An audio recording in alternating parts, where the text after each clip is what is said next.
በስመ አብ ወወልድ ወመንፈስ ቅዱስ አሃዱ አምላክ። አደረ ላዕሌሃ ቃል ሥጋ ኮነ ወተወልደ እምኔሃ።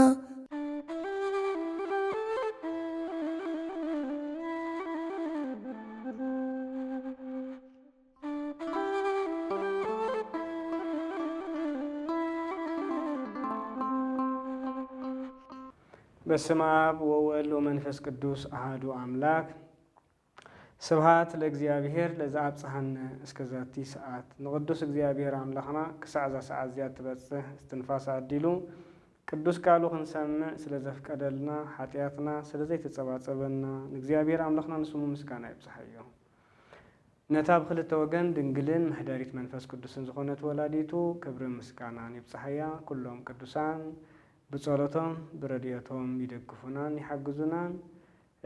ኣብ መላእ ዓለም ትርከቡ ህዝበ እግዚአብሔር ፍጹም ናይ እግዚአብሔር ሰላምታ ምሳኻትኩም ይኹን። ንሎሚ ከም ናይ እግዚአብሔር ፍቓድ መሰረት እንመሃሮ ኣርእስቲ መልእክቲ ሐዋርያ ቅዱስ ጳውሎስ ናብ ሰብ ኤፌሶን ኣብ ምዕራፍ 6 ኣብ ፎደ 12 ዘሎ እስመ ኢኮነ ቀትልክሙ ምስለ ዘሥጋ ወደም ኣብ ዝብል ኣርእስቲ ክኸውን እዩ። እግዚአብሔር መንፈስ ቅዱስ ነቦታትና ሐዋርያት ምስጢሩ ጥበቡ ምስትውዓሉ ዝገለጸሎም ንዓና ድማ ይግለጸልና። እዚ ቃል እዚ ኣቐዲሙ ዝተነግረ ሐዋርያ ቅዱስ ጳውሎስ ንምጽንና ንሰብ ኤፌሶን ክነግሮም እንከሎ እስመ ኢኮነ ቀትልክሙ ምስለ ዘሥጋ ወደም ብምባል እቲ ውግእኹም ምስ ስጋን ደምን ኣይኮነን ብምባል ብሓፂር ቃላት ዓብይ መልእኽቲ ከም ዘሕለፈ ይርዳእና። ኣብዛ ኣርእስቲ ዓሚቕና ክንርኢና እግዚአብሔር መንፈስ ቅዱስ ይግለጸልና። በመጀመሪያ ሓደ ክርስቲያን ዝተባህለ ሰብ ከም ክርስቲያን ኣብ ቅድሚ እግዚአብሔር ዘቆሞ ኣብ ቅድሚ እግዚአብሔር ሞገስ ዘውህቦ ኣብዚ ምድሪ እዚ ክመላለስ እንከሎ ክገብሮም ዝግብኦም ነገራት ወይ ክኾኖም ዘለዎም ክሕለወሎም ዘለዎም ነገራት ክንፈልጦም ከም ክርስቲያን ይግባአና ስለ ዝኾነ ቅድስት ኦርቶዶክሳዊት ተዋህዶ ቤተ ክርስቲያንናን ኣቦታትናን መጻሕፍትናን ዝምህሩናን ዝብሉናን ዝግስጹናን ዝምዕዱናን ዝመኽሩናን ኩሎም ኣብ ኣእምሮና እናሓዝና ዕለት ዕለት እናፈረና ምእንቲ ክንከይድ ኩሉ ግዜ ናብቲ ንበሃሎ ክነቕልብ ይግባአና። እግዚአብሔር ይደግፈና። ኣብ ኣእምሮ ዝተዘርአ ዘርኢ ምፍራዩ ኣይተርፍን እዩ። ኣብ ኣእምሮ ዝተዘርአ ፊልም፣ ሙዚቃ፣ ደርፊ፣ ቲያትር፣ ተዋስኦ ካልኦት ንዖም ዝኣመሰሉ ኣብ ዓለም ዘለዉ ብዙሓት ነገራት እንተ ደኣ ንዖም ክትሰምዕ ክትርኢ ውዒልካ ኾንካ እዚ ዘርኢ እዚ ናብ ኣእምሮ ናብ ልብኻ ተዘሪኡሎ ማለት እዩ። ምፍራዩ ድማ ኣይተርፍን እዩ። ግራት ጣፍ እንተ ደኣ ዘሪእካላ ናይ ግድን ጣፍ ጥራይኻ ክበቕለልካን ጣፍ ድማ ኢኻ ክትዓጽድ። ዕፉን እንተዘሪእካ ድማ ዕፉን ጥራይኻ ክትዓጽድ። ዕፉን ዘሪእካ ጣፍ ኣይዕጸድን እዩ። እንደገና ድማ ጣፍ ዘሪእካ ድማ ዕፉን ኣይዕጸድን እዩ። ሪናን ሰሚዕናን ኣይንፈልጥን ኣቦታትና እውን ኣየዘንተወልናን ኣይነገሩናን ማለት እዩ። ስለዚ እምበኣር ኣብዛ ቅድስት ቤተ ክርስቲያንና ከም ቅድስት ኦርቶዶክሳዊት ተዋህዶ ቤተ ክርስቲያን ሰረተ እምነት ኣሚንና ንነብር ዘለና ክቡራን ህዝበ እግዚአብሔር ከመይ ኣለና ኢልና ንውሽጥና ክንፍትሻን ኣብ ከመይ ኩነታት ከም ዘለና ባይታና ኣበይ ከም ዘሎ ምእንቲ ክንፍትሽ ኩሉ ግዜ ዕለት ዕለት መርመራ ናይ ገዛእ ርእስና ስለ ዘድልየና እዚ ቃል ሐዋርያ ቅዱስ ጳውሎስ ውግእ ከም ዘለናን ኣብ ውግእ ኣለና ዶ? ናይ ብሓቂ ነቲ ውግእ ከ የሸንፈና ኣሎ ዶ ወይስ ብሓይሊ ክርስቶስ ነሸንፎ ኣለና? ክንምልሶ ኢና። እግዚአብሔር ይግለጸልና። ሐዋርያ ቅዱስ ጳውሎስ ነዚ ቃል እዚ ክዛረብ እንከሎ ምስጋን ደምን ቅልስኩም ወይ ድማ ውግእኩም ኣይኮነን ብምባል በመጀመሪያ ውግእ ከም ዘለና እቲ ውግእ ድማ ምስመን ምዃኑ ንሕና ድማ ካልእ ክንዋግኦ ዝግባእ ስጋዊ ደማዊ ኣእምሮ ዘለዎ ፍጡር ከም ዘይኮነ ካብዚ ወፂኡ እኳ ደኣ ሐዋርያ ቅዱስ ጳውሎስ ትሕቲሉ ኣነጺሩ እቲ ውግእኹም ግና ምስ ህልቅነትን ስልጣናት ገዛእቲ ጽልመትን ብምባል ብንጹር ምስ ዲያብሎስ ገዛእ ጽልመት ሰይጣን ጥንቲ ጸላኢና ምዃኑ ድማ ኣነጺሩ ነጊሩና እዩ። ከመይ ማለት እዩ ዝውግእ እዚ? ብግህዶ ሰይጣን ብኽፉእ ትርኢቱ ብጽልሙት ገጹ ተራእዩና ተገሊጹልና ኣይዋግኣና እዩ። ግናኸ أبين بخمين واقعنا كنفلت سلزقبانا بمجمريا جنا كم كريستيان دويلنا دو أيلنا من تخفلت نهايمانوتنا قدم قبلبنا نفتشهم ሃይማኖት ክንብልን ከለና በክልተ ወገን ምስን ገልጾ ሃይማኖት ክንብልን ከለና ኦርቶዶክስ ተዋህዶ ሃይማኖት ኢልና እምነትና ክንገልጻን ከለና ሰረተ እምነታ ኣብ ሓሙስቱ ኣእማደ ምስጢር ዝተመርኮሶ ምዃኑ ኩላህና ንፈልጦ እዩ ንሱ ድማ ናይ እግዚአብሔር ኣምላኽና ናይ ሓድነቱን ናይ ሰለስነቱን ምስጢር ዝገልጽ እግዚአብሔር ሓደ እዩ ግናኸ ሰለስተ ኣካላት ኣለዎ ንሰለስተ ኣካላት ድማ ሰለስተ ኣስማት ኣለዎ سوم ثلاثة أسماء دما آب ولد منفس قدوس ناب ولد منفس قدوس دما ففتسو معكال دما اللوام مالتيو سلازي እግዚአብሔር አምላክ ሓድነቱን ሰለስነቱን ክንገር ዝኽእል በዚ ስጋው ደማ ወአይምሮ ክብጻሕ ስለዚህ ይኽእል አቦታትና እንታይ ለም ሸይሞሞ ምስጢር ኢሎም ሸይሞሞ ማለትዩ ሓደን ከሎ ሰለሰን ከሎ ሓደ بقمار أبز عالم زيا بزتمهرنا عالماو تمرتي كبتصح يخيلن بهايمانوت بأمنات جنا كدوسان أبوتاتنا بزتقل صلى مسرد دما بخمسة الجباب أم بيرو بلنا نقميتهم بلنا مهرو بلنا بودما كدس بيت كريستياننا تقبل دما تستمهرنا نستمهر دما سلزين نامنو مجمرة مستير سلاسي كلا إخزيابير أملاك كاب سمايات وريدو كاب دنقل توريد دما سب كم زرحنا مستير سجاوي سب كميلو أملاك يخون أملاك كخميج يرسب يخون انت رأينا بقى مستير مهانو دما مستير سجاوي يلو دما عاتي ولو مالتي مستير تمك انت رأينا اتي زير منفس قدوس بزرع ما يجرو بزرع أقلقلوت يجرو بزرع مستير ميرون يجرو دما عبت سابتي منفس قدوس تابوت ما يدر يجرو دما زحدرو له من قد دما اتماي ما يجوو قويتانا نعملخنا المدحينا يسوع كريستوس بيلة عربي يبتان عداقا معلتي أبكرانيو بإيده يهود أبسس أولو اللقزي لنجينو استبالها وتهدر قونو مسوقو كاب قونو كم فيدل لخوينو ماين تكوس دمن كم زوات زمايزي ما يجوبونو له كم يلي زمايزي نام ما يملكوتي دوات بزيس أولوت كهن بزيس أولوت كهنة تزي انت رايلنا بزيس أولوت تمكت بكهنة سلطانة كهنة انت رايلنا بار مستير زبولو نيكزي أبيهر نعملكاو سرح زي مالتيو رابعي مستيرة قرباني هبس تلويتو نفس قاول لك وين تلويتو نبدأ مول لك كما يلي لوات انت رايلنا مستيري بزيكا እግዚአብሔር ካልዝ ፈልጦ የለን ስለዚህ ምስጢር ይሎም አብትምርተው አድማ ሸይ መሞሉ ማለት ሐምሻይና ይወዳታ ምስጢረ ትንሳኤ ሙታኒ ሰብ መይቱ በስቢሱ አማብራ አይተረፍን እንታይዳ አብቅድም እግዚአብሔር ቀሪው አይቴ ነበርከ ወምን ተገበርከ አብይን የርካ አንታይ ከተሰራህት ነርካ አብዝ ምድርዚ አብዝ ዓለም ዚ ተባሂሉ ይጥየቅ መሆን ሰብ ምስበስበሰ ሰብነቱ ስጋኡ አጽፋሩ ወይንቱ ኩሉ ምስሐመድ ምስተዋሃደ ከመይገሩ እንደገና ይተንስ እንተራይልና ምስጢሪው አምላካዊ ግብሪ ጥራይልና አጽወ ማለት ነዚያም ኩሎም ባር ትምርተው ባአት ይሎም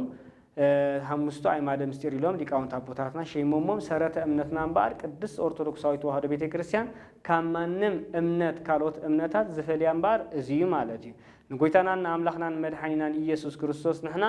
ናይ ባህሪ አምላክ ሓደ አካል ሓደ ባህሪ ኢልና ንአምን ኣብ ካቶሊክ ምስን ንኸይድ ንክርስቶስ ንባህሪው ናብ ክልተ ይኸፍልዎ ክልተ ባህሪ ኢሎም ድማ ይአምኑ ናብ ፕሮቴስታንት ምስን ንኸይድ ድማ ስልጣኑ ናብ እግዚአብሔር ዘማልልን ዘተዓረኸን ገይሮም ድማ ካብ እግዚአብሔር አብ ንእስ ዝበለ ስልጣን ገይሮም ድማ ይቆጥርዎ ማለት እዩ ናብ ጀሆቫ ምስን ንኸይድ ድማ ከም ንጉስ ኣብ ትሕቲ እግዚአብሔር ከም ዘይኮነ ኢየሱስ ክርስቶስ እንታይ ዳ ከም ንጉስ ኮይኑ ብዝምድር ዝገዝእ ከም ሊቀ መላእክት ቅዱስ ሚካኤል ገይሮም ድማ ይቆጥርዎ ናብ ሙስሊም ምስን ንኸይድ እውን ከም ነቢ ዒሳ ኢሎም ድማ ይጽውዕዎ ካብዚኦም ዝፈልየና እምበር መን እንተዳ ተባሂሉ ትምህርት ሃይማኖትና ወይ ድማ ሰረተ እምነትና ነዚኦም ዝአመነ ነዚኦም ዝፈለጠ ነዚኦም ዝተቀበለ ኣብዚኦም ድማ ዝተሰረተ ይጥመቅ ተጠሚቁ ቅባ ቅዱስ ሜሮን ተቀቢዩ ድማ ማይተም መንፈስ ቅዱስ ተዋሂቦ አካል ናይ ዘቅድስ ቤተክርስቲያን ይኸውን ጸሎት ይግበረሉ ክምርዖ ቃል ኪዳን ከአስር ተደለ ጸሎተ ተክሊል ይፍጸመሉ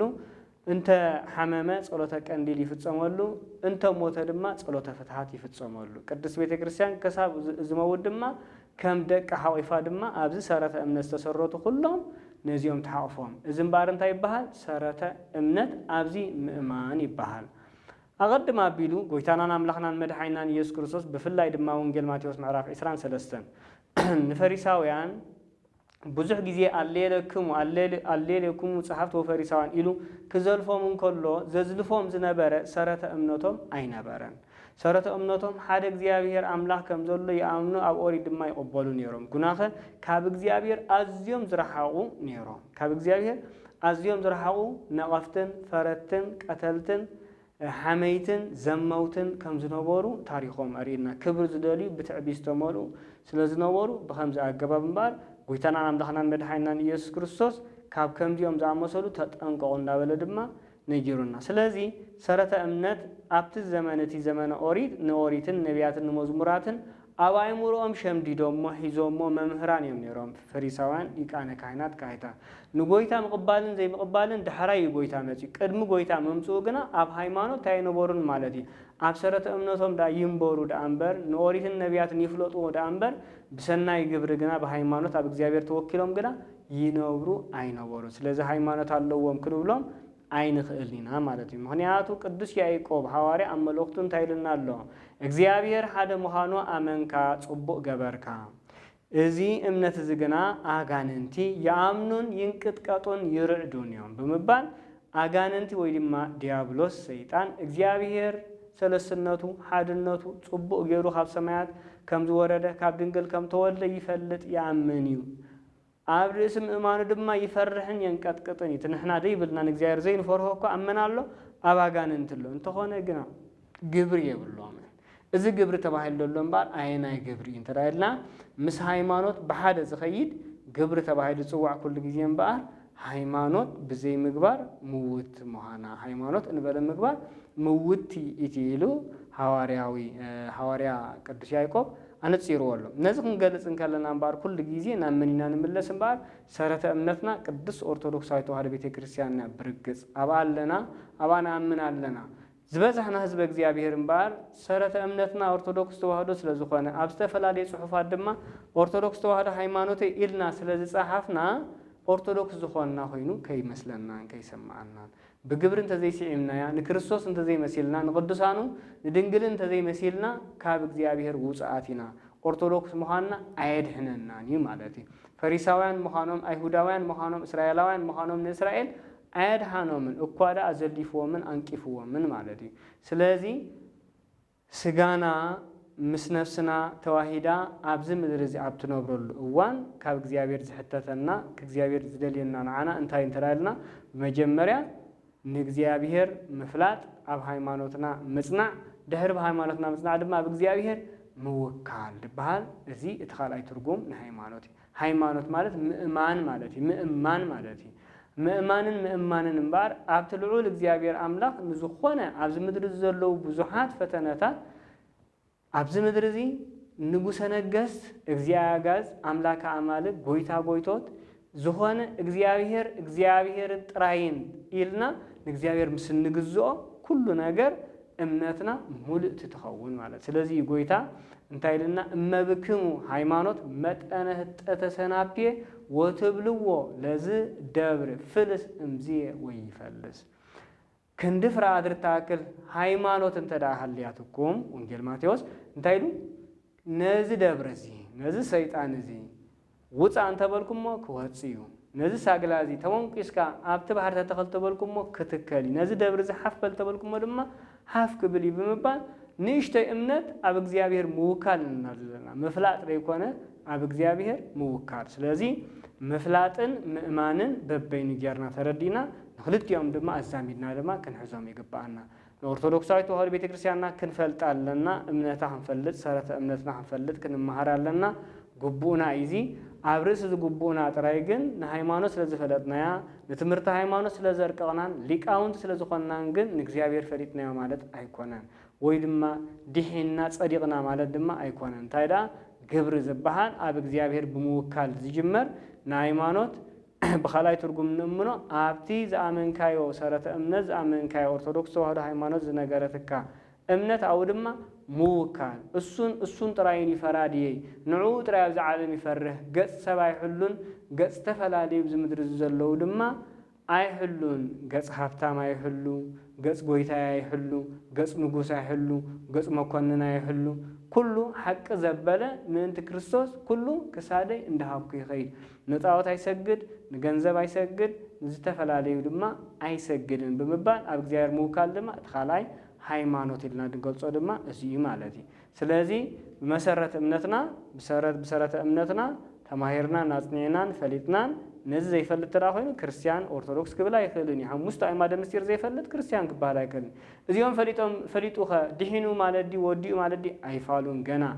ኣብቲ ዝኣመኖ እግዚኣብሔር ኣምላኽ ኣብኡ ድማ ክውከል ክኽእል ኣለዎ ገዛእ ሰብነቱ ድማ ናብ እግዚኣብሔር ድማ ከወክላን ክድርብያን ክኽእል ኣለዎ እንተዘይክኢሉ ግና ኩሉ ከንቱ እዩ ማለት እዩ ምእማኑ ምፍላጡ ኦሪትን ሐዲስን ምፍላጡ ከንቱ ኮይኑ ይተርፍ ማለት እዩ ካብዚ ከምዚ ይሰውረና ቀጥልና ንሪኦ እምበር እቲ ሃይማኖት ብከምዚ ኣገባብ እንተዳ ተረዲእናዮ ኮይና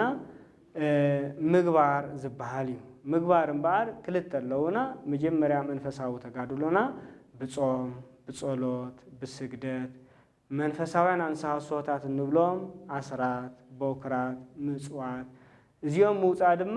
ናይ ግድን ሓደ ክርስቲያን ኮይኑ ቅዱስ ቤተ ክርስቲያን ዝኣወጀቶ ናይ ጸሎት ሰዓታት ክጽልኽ ኣለዎ ኣብ ቤቱ ኮይኑ ክጽልኽ ኣለዎ ኣብ ቤተ ክርስቲያን መፅኡ መስዋዕቲ ቅዳሴ ክሳተፍ ክኽእል ኣለዎ እንደገና ድማ ስጉእ እንዶምን ድማ ክቕበል ክኽእል ኣለዎ እዚኦም ጥራይ ኣፍኣውያን ወይ ድማ መንፈሳውያን ተጋድሎታት ክንብሎም ከለና ውሳጣዊ ተጋድሎታት ድማ ኣለውና ውሳጣዊ ማለት ዘይረአዩ ኩናት ማለት እዮም ኣብ ልቡና ኣብ ኣእምሮ ዝካየዱ ውግኣት ተጋድሎታት ቃልስታት ኣለዉ ስለዚ ብጾም ነቲ ስጋዊ ሓይልና ነድክሞ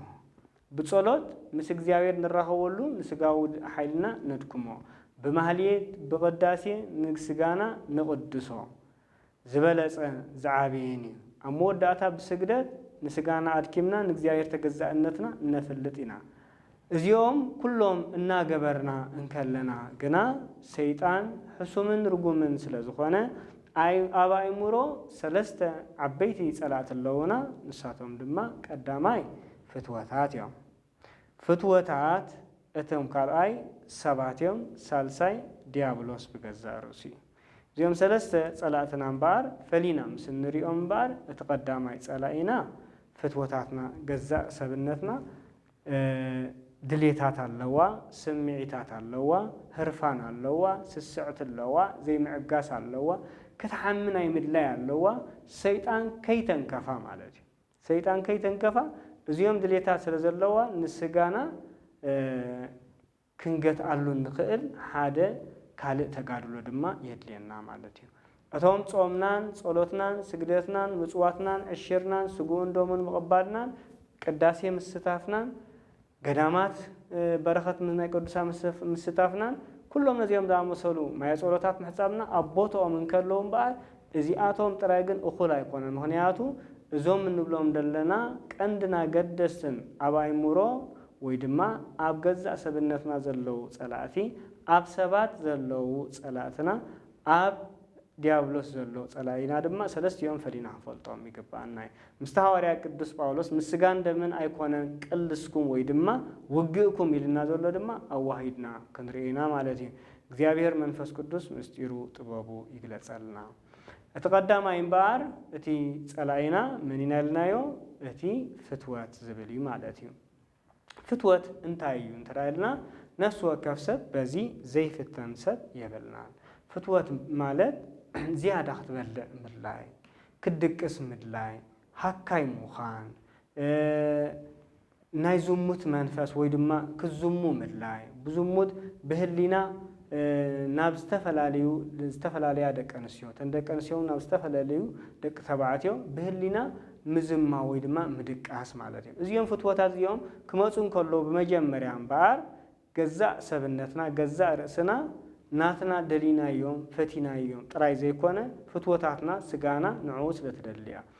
ኣብዚ ክንብል እንከለና ስጋን ነፍስን ኢልና ንፅውዐን ስጋ መሬታዊ እሳታዊ ነፋሳዊ ማያዊ ባህር ኣለዋ ነፍሲ ድማ ነባቢት ለባዊት ነባቢት ህያዊት እዚ ተፈጥራዊ ነፍሲ ስጋ ክንብል እንከለና እምበር ነዚ ስጋና እዚ ከም ዘይኮንና ኩሉ ግዜ ክንርድኦ ይግባአና ስጋና ንብል እንከለና ኩሉ ግዜ ፍትወታትና ንብል ከም ዘለና ስምዒታትና ንብል ከም ዘለና ቅዱሳት መጻሕፍቲ ኩሎም ዝጽሓፍዎም ነዚ ስጋ እዚ ከም ዘይኮኑ ክንፈልጥ ይግባአና እዚ ስጋ እዚ ቅዱስ መንግስተ ሰማይ ዝወርስ ስጋን ምዃኑ ክንፈልጥ ኣለና ምሳና ዘይኣቱ ግና ፍትወታትና ስምዒታትና ድሌታትና ባህግታትና ስስዕትና እዚኦም ግና ንሰይጣንን ንሰራዊቱን ጉሒፍናሎም ኣብዚ ምድሪ እዚ ንሰማያት እናዓርገሉ ማለት እዩ ስለዚ ነዚ ክንገብር እግዚአብሔር ይደግፈና ስለዚ ስጋ ክንብል እንከለና ፍትወታትና ምዃኑ ኩሉ ግዜ ስጋ ኢሉ ክግለጽ እንከሎ መጽሓፍቲ ወይ ኣብ ትምህርታት መምህራን ክገልጹ እንከለዉ ብምንታይ ክንርድኦ ይግባአና ብፍትወት ወይ ድማ ብፍትወታት ኢልና ክንርድኦም ይግባአና ማለት እዩ ስለዚ እዚኦም ጸላእትናዮም ኩሉ ግዜ ይፍቱናዮም ነዚኦም ሓደ መሰረታዊ ቃልሲ የድልየና ከመይልና ንቃለሶም ድማ እናቶም መንገዲ ኣለዎ ማለት እቲ ካልኣይ ሰባት እዮም ሰባት ኣብ ዙርያና ዘለዉ በዓል ቤት በዓልቲ ቤቱ በዓልቲ ቤት ድማ በዓል ቤታ ደቁ ኣሕዋቱ ኣዝማዱ ወገኑ ጎረባብቱ ኣዕሩኽቱ መሓዙቱ እዚኦም ኩሎም ድማ ናይ መንፈሳዊ ተጋድሎና ድማ ተጻባእቲ ክኾኑ ይኽእሉ እዮም ማለት እዮም ከመይ ኢሎም እዮም ተጻባእቲ ዝኾኑ እንተዳኢልናዮም እቲ መንገዲ በቶም ፍትወታት ይጅምር ማለት እዩ እቶም ፍትወታት ነቶም ሰባት እቲኦም ኣብ ገዛእ ስልጣኖም ሰእተወሎም እቲ ሳልሳይ ጸላኢና ንብሎ ዲያብሎስ ድማ ነዚኦም ተጠቒሙ ድማ ንሰባት ንዓና ኣብ ምጥቃዕ ንዓና ኣብ ምውጋእ ድማ ክሳተፍ ይኽእል እዩ ማለት እዩ ስለዚ ሕፅር ብዝበለ ሓደ ሰብ ካብ ዜሮ ካብ ባዶ ተበጊሱ ንዝበልናዮ ዘረባ ናብ ካልእ ጣውዩ ተቆጢዑ ንዓና ድማ ምስ ዝጸርፈና ምስ ዘዋርደና ሓደ ውግእ ተኸፊትልና ኣሎ ማለት እዩ እዚ ውግእ እዚ ናይ ምንታይ ውግእ እንተዳኢልና ብትዕቢት ንኸጥቃዓና ናይ ጸርፊ ግብረ መልሲ ምንቲ ክንህብ ክንባኣስ ምንቲ ክንዋቃዕ ምንቲ ክንቃተል ምንቲ በዚ መንገድታት እዚ ሓደ ሰብ ነዚ ምስ ዘተግብሮ ንሕና ኣብ ጽሩይ ልቢ እንከለና ማለት እዩ ኣብ ጽሩይ ልቢ ወላ ሓንቲ ክንብድሎ ኢልና ኣብዚ ሓሰብናሉ ግዜ ስለዚ ሰይጣን ነዚያ እዩ ዘለዓላ ነቶም ፍትወታቱ ኣላዓኢሉ ኣብ ኣእምሮኡ ዝተፈላለየ ምኽሪ ይህቦ እቶም ምኽሪ እንታይ እዮም ዘሎ ንዕዑካ እኮ ይስቕ ኢሉ ዘሎ ከምዚ ስለ ዝኾነ እኮ እዩ ከምዚ ድብለካ ደሎ እዚ ማለት እኮ እዚ ኢሉ እናጠወየ ኣብ ኣእምሮ የምፅዎ ሓደ ግዜ ኣብ ኣእምሮና ዝተፈላለዩ ሕማቃት ሓሳባት ይመፁና እዮም ኩሎም ናትና ሓሳባት ማለት ግን ኣይኮነን ዲያብሎስ ዘምፅኦም ሓሳባት እዮም ነዞም ሓሳባት እዚኦም ክንነጽጎም ይግባአና ክንቅበሎም የብልና ከም ኃጢአት እውን ኣይቁጸሩን እዮም እንተተቀቢልናዮም ገና ከም ኃጢአት እዮም ዝቁጸሩ ማለት እዮም ስለዚ እግዚአብሔር ኣበሳ ኢሉ ክቆጽረልና በዲልና ኢልና ናብ ኃጢአት ናብ ነፍስና እንኸደሉ ኩሉ በአእምሮና ዝመጽእ ሓሳብ ማለት ኣይኮነን እንታይ ዳ ነታ በአእምሮና ዝመጽእ ሓሳብ በመጀመርያ 5 ደረጃታት ኣለውና ኃጢአት ዝምዕብለሉ በመጀመርያ ንኣብነት ናይ ልበ ኣምላክ ቅዱስ ዳዊት መሰረት ጌርና ንርአ መሰረት ናይ ልበ ኣምላክ ቅዱስ ዳዊት መጽሓፍ ቅዱስ ኣስፊርዎ ከም ዘሎ ልበ ኣምላክ ቅዱስ ዳዊት ኣብ ናሕሲ ቤተ መንግስቱ እናተዘዋወረ እንከሎ ካብ ማዕዶ መን ይርኢ ሰብነታ ክትሕፀብ ሓንቲ ጓል ኣንስተይቲ ይርኢ ማለት እዩ ኣብዚ ግዜ እዚ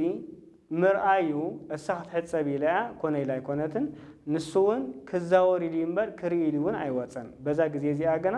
መጀመርያ ምስረ ተቐዳሚቲ ፈተነ ናይ ኃጢአት ትጅምረላ ዘላ ማለት እያ እዚኣ ኣበሳ ኣይምኾነቶም ነራ ልበ ኣምላክ ቅዱስ ዳዊት እንተኾነ ግን ካብዚኣ ክንስሓን ክምለስን ከምዘይረኣየ ድማ ገጹ ግልጽ ኣቢሉ ድማ ናብ ካልእ ጠሚቱ ንእግዚአብሔር ኣምላኽ መንፈሱን ኣእምሮን ክቅድሰሉ ኣከንዲ ዝልምን እንታይ ኢሉ ሓሲቡ ብዓይኒ ትምኒት ምእንቲ ክጥምታ እዛ ጓል እዚኣ መን እያ ብምባል ክጥይቕ ጀመረ ብዓይኒ ፍትወት ድማ ክጥምታ ጀመረ ኣብ ካልኣይ ግዜ ምስ ሰብነቱ ክዘራረብ ጀሚሩ እቲ ካልኣይ ምዕባለ ናይ ኃጢአት እምበኣር ሓደ ኃጢአት ምስ ረኣኻ ሰይጣን መንገዲ ምስ ፈጠረ ነቲ ሓሳበቲ ብዛዕባኡ ትዘራረብ ነዚ እንተገበርክዎ እንታይ የምጻለይ እንተዘይገበርክዎ እንታይ የምጻለይ ብምባል ኣብ ምድርን ኣብ ሰማይን ከስዕበልና ዝኽእል ነገራት ፍርድን ካልኦት ነገራት ኣብ ምድሪ ከምጽልና ዝኽእሉ ክስታትን ንሓስቦ ማለት እዩ ክንሓስቦም ከለና ኣብዚ እውን ኣብ ኣበሳ ይወድቕናን ጸገም ኣይምነበሮ እቲ ዝኸፍአ ጸገም ግና ኣብ መበል ሳልሳይ ክገብሮ እየ ምባል እዩ ክገብሮ እየ ክዝሙ እየ ምባል እዩ ንኣብነት ገንዘብ ተቐሚጡ ኣብ ሓደ ቦታ ንርኢ መጀመርያ ክሪኦ ከለና ምርኣይና ኃጢአት ኣይነበረን ካልኣይ እንተወሰድክዎ ዝብል ዝርርብ ምስ ሰብነትና ንጅምር ማለት እዩ ኣብ መበል ሳልሳይ ግን ክወስዶ እየ ዝብል ቁርፂ ሓሳብ ነምፅእ ኣብዚ ቁርፂ ሓሳብ ዝምበኣር ዋላ ከይጣዓመና ከይወሰድናዮ ዋንኡ መፅኡ ይውሰዶ ከም ዝሰረቕና እዩ ወዲናና በህሊናና ከም ዝሰርቀና ከም ዝዘምና ልባ አምላክ ቅዱስ ዳዊት ባራ መበል ሳልሳይ አምጽዋ ሰይት ኦሪያ አምስበልዎ አምጽዋ ይሎም ሰይት ሰብአይ ተተባሂሉ ከሕጸዝ ደለየ ሰብአይ ተመሊሱን ሓተላን አይጥምታን ልባ አምላክ ቅዱስ ዳዊት ግን እንደገና ሐቲቱላ ማለት ነው ስለዚህ ምስሐተተላ ብዝሐተተላ ጊዜ ድማ ንሶም ድማ ለኡኻትም ንጉስ ስለዝኾነ አምጽዮም ምሳ ድማ ደቂሱ ራብዓይ ማለት ራብዓይን ዝኸፈን ዝሙት ብስጋ ብግብሪ ፈጽምዎ ማለት ራብዓይ ደረጃ ናይ ኃጢአት አብ ኃጢአት ወዲቁ አብ ሓምሻይን ዝኸፈን ልባ አምላክ ቅዱስ ዳዊት አይወደቀን ታይኻ ነት ኃጢአት ምድግጋም ማለት አብ ራብዓይ ሓንሳብ ምስፈጸሞ ተነሲሑ ማለት ንድሕሪ ተመልሱ አታ ዝሙት ብል ኃጢአት ናደልና በቀትለት ካል ኃጢአት ቀጽሉ ኾን ኸሊ አብዛ አበሳ ዚያ ግን በኸምዛ አይነት ደረጃ ዲያብሎስ አብ ደቅ ሰባት እና ሐደረ ድማ ክፍትን ይኽእል ስለዚህ አባና ነቶም ፍትወታትና የላሎም ነፍስ ወከፍ ሰብ ሓደ ገንዘብ ዝወዲቁ እንከሎ ክርኢ እንከሎ ይፍተኒ ምክንያቱ አቀዲሙ ተቃሊስሉ ተዋጊሉ ወዲቁሉ ተሃሪሙሉ ተጨሊፉሉ እንተዳ ኮይኑ ነዞም ተሞክሮታት ሒዙ ቦጋ ቢልልኢሉ እንዳ ፖሊስ ዲኾዞ መን ይዋኑ ይልድዩ ክጭርሕ ነቶም ኣብ ውሽጡ ዝዋግዎ ዝጸንሑ ናይ ፍትወት ገንዘብ ናይ ስስዕቲ ክወስዶዶ ነዚ ከም ዝጎዲልን ዘሎ ክገብሮ ነዚ ከም ዝጎዲልን ዘሎ ዝገብሮ ዝብሉ ነገራት ብምሎም ይተርፉ ማለት እዮም ኣብ ተጋድሎ ዘይጸንሐ ሰብ ግን ኩሉ ግዜ ከም ዝኸማይን ከም ዝኸማኹም ኩሉ ግዜ እንታይ ይገብር ይፍተን ማለት እዩ ኣብ ዝረአየሉ ወዲቁ ግዜ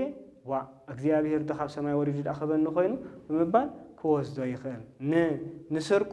ወንጀል ጥቕሲ ብምግባር ይወስዶ ወይ ድማ እግዚአብሔር አደጊፉ ይወስዶ ንህሊናኡ ይዓብጦ ይረግጾ ማለት እዩ ካብዚ ከምዚ ይሰወረና ስለዚህ እዚ ናቲ መንፈሳዊ ውግእ ንብሎ ደለና ክትጸውም ቀሊል እዩ ክትጽሊ ቀሊል እዩ ክትሰግድ ቀሊል እዩ ዕሽር ክትህብ ቀሊል እዩ ምጽዋት ክትህብ ቀሊል እዩ እዚ ዝኸብዶም ሰባት ኣለዉ ቀሊል ክንብል እንከለና ግን ብኣፍኣዊ ዝግበሩ ተግባራት ስለ ዝኾኑ እዮም ካብዚኦም ዝረቁ ግና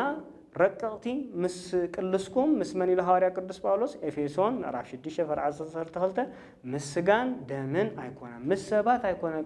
ቅልስኩም እዚኦም ንብሎም ዘለና ፍትወታት እዮም ማለት እዮም ስለዚህ ናይ ስስዕት ፍትወት ገንዘብ ወዲቁን ክርኢን ከለና ቀልጢፉ ምስ መፀና ኣብ ልብና ዘሎ ውግእ ሁከት ኣሎ እዚ ሁከት እዚ እምበር ክዓርፍ እንተደኣ ኮይኑ እምበር ኣብ ቀጻሊ ልምምድን ውግእን ክንህሉ ኣለና ዲያብሎስ انت وسدكايو كو እግዚአብሔር ኮ ይህብካ ወዲቁ ጸንሐካዳ ንመን ክኸውን እሞ ስለዚህ ኣብ ዝኸባበኻ ሰብ የለን ስለዚህ አለልካዮ ሂድ በመባል ንውሽጥና ይልዕሎ ምሰል ዓልናያ ድማ ናብ ጅባና ነትዎ ኣብ ረብሓና ነውዕሎ ማለት እዩ አልዒሉ ተደርበየ ገንዘብ ዕሽር ዝኸፍለሉ ሰብን አይሳአኒ ምክንያቱ እግዚአብሔር ይብልን ስለዝሐስብ ግና ንሰብነቱ ይዘታለል ዘሎ ማለት እዩ ምክንያቱ እዚ ገንዘብ እዚ ዋና ኣለዎ ናብቲ ዋናው ድማ ክበጽሕ ይግባኦ ዋናው ይጭነቕን ጠፊን ገንዘብን ኢሉ ዓቅሉ ጽይቦ ከም ዘሎን ድማ ክንርህራሃሉ ክነፍቅሮን ይግባአና ነይሩ ኣብዚ ውግእ እዚ የለሰብ ግና ኣብ ገዛ ረውሑን ገዛ ፍትወታቱን ተገዚኡ ነበር ስለዚህ ውግእና እተቀዳማይ ምዝዮም ፍትወታቱን ብሎም ዘለና ናይ ስጋዩ እትኻላይ ድማ ሰባት ዘላዓልዎም ከም ታቀዲምና ተራናዮ እቲ ሰበቲ ተላዓኢሉ ነዲሩ ንዓና ክጸርፈናን ከዋርደናን ከሎ ንሕና ምስ እንምልሰሉን ምስ እንጸርፎን ቅልስና ምስ መን ኮይኑሎ ማለት እዩ ምስ ስጋ እንደምን ወይ ድማ ምስ ሰብ ኮይኑሎ ማለት እዩ ካብዚ ወፂና ግን ክንሓስቦ ድግባአና ከም ክርስቲያን ንዕኡ ሒዞሞ ዘለው እኩያት ፍትወታት እኩያት ሃጣውዮም መዓል መን እዮም ተባሂሉ በዓል ትዕቢት በዓል ቁጥዓ በዓል ሕርቃን በዓል ምንዳድ እዚኦም ዝኣመሰሉ እምበኣር ሒዞሞስ ንዓኻ ድማ ከም ፍላጻ ከም ኩናት ገይሩ ድማ ይውርውረልካሎ ይትኩሰልካሎ ሰይጣን ብሰብ ገይሩ ስለዚ ንስኻ ወልታ ኣለካ ወንስኡ ወልታ ኩናት በባሓደ ክርኢና ናይ ሐዋርያ ቅዱስ ጳውሎስ ወንስኡ ወልታ ኩናት ይልሎ ስለዚህ ፍላጻ ዝመጽእ ተራ ኮይኑ ዋልታ ኸልየና ወልታ እንተሊና ድማ ካብ ኩናት እንምልጸሉ ካብ ፍላጻ እንምልጠሉ ድማ ክህልወናይ ማለት በዚ ግዜ እዚ ነፃ ክንከውና ካብ ዲያብሎስ ማለት እቲ ውግእ ግን ኣዕርፍኒ ክሳብ መዓሲ ክሳብ ዕለተ ሞትና ሳልሳይ ናይ መወዳእታን ዲያብሎስ ነዞም ክልተ መንገዲ ተጠቂሙ ኩሉ ግዜ ዝፍትን ንቅዱሳን ኣቦታትና ባሕታውያን ግና ድሎ ብድሎ ገጽ ብገጽ ኣብ ገዳማት ኣብ ብህትውና ጠልል ሒሶም ቆጽል በሊዖም እናነበሩን ከለው ገሊኦም ከም ነብሪ ከም አራዊት ከም እንስሳ ተመሲሉ ይሞጾም ማለት እዩ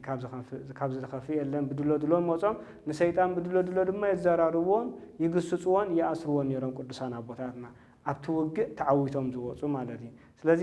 ሎሚ ዝተምሃርናዮ ኣብ ልብና ይሕድረልና ክሳብ ኣብዚያ ተማሂርና ኣለና ኣብቲ ካልኣይ መደብና ድማ እቲ ዝመጽእ ዘሎ ከመይ ኢልና ንኽንቃለሶም እቶም መቃለስትና ነጥብታት ድማ ርኢና ትምህርትና ክንፍጽም ኢና። እግዚአብሔር አምላክ ስለ ቃላቱ ዝኸበረን ዝተመስገነን ይሁን። ወስብሐት ለእግዚአብሔር ወለወላዲቱ ድንግል ወለመስቀሉ ክቡር አሜን።